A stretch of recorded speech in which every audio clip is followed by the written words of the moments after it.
All right, individual in affiliate semifinals. Is that what we're calling it? IASF. What an acronym. IASF. IASF. Workouts announced. Was it 2 days ago? We talked about it. IASF. Oh, okay, sorry. Individual in person. All right. Does the anyway. Does the in affiliate count, or is it individual in? Anyway, doesn't matter. It's an acronym. All right, cool. We talked a bunch about these on the podcast the other day, but we're going to talk a little bit more in depth. Strategy, some other things, order. First, we'll just go through each. So AMRAP 15, 3 ring muscle up, 3 back squat, 275, 185, 30-foot handstand walk, 15-foot down, and then 15-foot back as Sam comes in and ruins the whole video. We're going to add 3 reps to the ring muscle ups and 3 reps to the squat each round for 15 minutes. Yeah, I look at this one similar to the clean and jerk and burpee open workout, where the handstand walk is almost kind of for a lot of higher level individual athletes, the handstand walk is a little bit of a breather, a little bit of a break. I know you are on your shoulder, so it might affect the muscle up a little bit, might get you in a little bit of like fatigue situation for the back squat. Being in this position isn't the most comfortable. Especially once you get up to those 12, 15, 18, 21 reps dare I say. So think about that.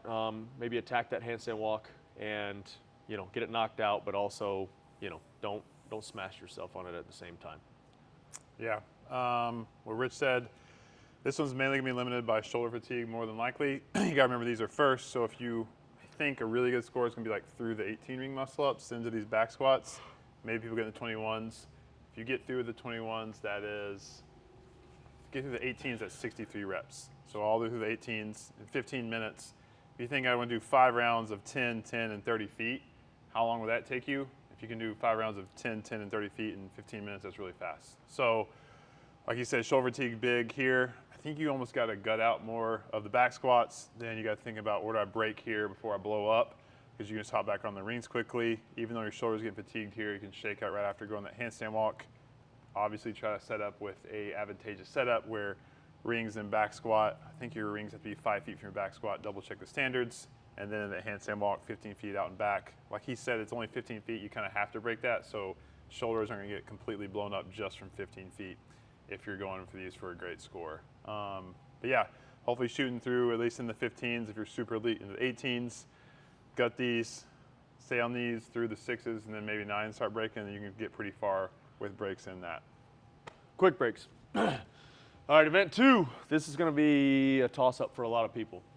This might be a workout that you're really good at just because you have some weird good shoulder overhead mobility / stability, or it might be something that you're super fit and don't have access to those ranges of motion. So this one's tough to give you some real good strategy on. If you're a Mayhem athlete, you do a lot of GHD sit-ups, so we've prepared you well for that. But this, I don't know. It's double dumbbell. I do have pretty good shoulder overhead mobility, but double dumbbell overhead walking lunge always gives me a little bit of a challenge. And you throw in 70s on top of that, makes it a little bit more tough as well. So this one will be a little bit of an outlier and may change your flow of events dramatically depending on how proficient you are on that dumbbell overhead walking lunge. Yeah, it's all about that. Like Rich said, 110 reps. I mean, this really is recovery if you're going fast here for this, just to give your shoulders a break. It's all testing overhead stability, endurance capacity, and some midline as well. But if you've been with us, this is almost a non-factor recovery to get back to here. You got to do steps, so you're probably thinking like how you're breaking this. Almost no one's going unbroken through here, I think. Maybe they start 14, 12 if you're doing awesome. So you're thinking 10 steps out. Still is pretty taxing to turn around with those dumbbells. Like there is a lot going on, so you might as well set them down real quick. In my opinion, who knows? Could be wrong. Good gracious, you got to get that thoracic upper T-spine opened up, shoulders super warm before this. That elbow to straighten out. Oh, good gracious. Stacked. If your elbows don't straighten out, good luck on this one. Oh, I love you. And then through here, right in 8 and 6s is where you can start to toe the line of failure before you get that dumbbell down. But before you get 14, 12s, you've got to set it down before you hit failure. That way you're not staring at dumbbells a long time. Heavy Isabelle. We know what it is. got nothing for you. You Done can talking about either this. power snatch it or you squat snatch it. Saw all kinds of strategies at the Classic. Saw people that powered it do really well. Saw people that squat snatched it do really well. So There's not a the lot to choice talk is about. your own. Watch- Yeah. 3 on the minute, finish the workout. Watch our warm up. Do that. Follow Mayhem Athlete. We'll have them in the notes. Otherwise, go 1 rep every so often according to your goal time and do it first. Event 4, every 2 minutes times 5 sets. 10 50-foot shuttle runs, 2 by 25. 10 clean and jerks, 135, 85. And max lateral burpees over the bar. You're going to rest 1 minute between rounds. Touch and go? So we were talking about this. I got 2 different athletes here, Mayhem, that have one's going all singles and blitzing the shoulder run. Dead the other plates? said he's going to go not crazy fast, like a minute instead of 50 seconds, and go like 5s. But I think you got to go 6'4". smaller 6'4". sets. Is my 6 general touch feel. and go, 4 singles. You think you do that? I don't know. Sounds right. So you either got to I'm where not you doing pick your it. poison. You got to be fast on both though, because if you only have 30 seconds, this is 10 to 12 probably lateral burpee over bar, only a minute rest. Higher heart rate is going to be through the roof. Starting in round 2 and 3, and you just got to hang on. So run fast. Have a plan here, whether you're going singles or what your touch and go is, and then you just have to stay low and go, jump, hop. Probably not stepping up here at all, and like going as fast as possible. Find some good dead plates if you're doing singles. Oh yeah, for sure. Event 5, AMRAP 30 minutes, 1,000-meter row, 30 toes to bar, 6 rope climbs to 15 foot. My opinion is use that row, not recovery pace per se, but something where you can hop up and do the toes to bar in 2 sets, and then just hop up and down on the rope climbs. Maybe use the first 250 on the row to kind of flush those arms, and then maybe crank up the intensity a little bit. But 30 minutes is a long time, and this is all pulling. So once that pull is gone, it's gone. You might maybe even drop the damper down a little bit. Higher stroke rate, maybe get a little bit higher heart rate, but less fatigue on the old biceps. This one, 75, 80%. So for rich guys, probably like low, mid 150s. Ladies, mid, high, maybe 205 to 210. It's going to be midline's biggest limiter, I think, along with grip. pull. Midline probably. Sam actually over there tested it, and he got 4 rounds plus 600-700 meter row. Sam also sucks at rope climbs, so. Oh, that's not good. Just kidding. So he said it just got super hard because toes to bar, closing with the feet midline, closing the feet midline, and then here closing with the row. So boom, boom, I know boom. everybody thinks you are opening, but you still do have to close back every time. So Coming in. So break here accordingly, pace these. If you're getting into round 5, you're doing good.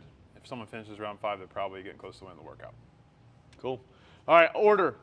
This is the big outlier once again is here. I think we all agree that you should probably hit Isabelle first.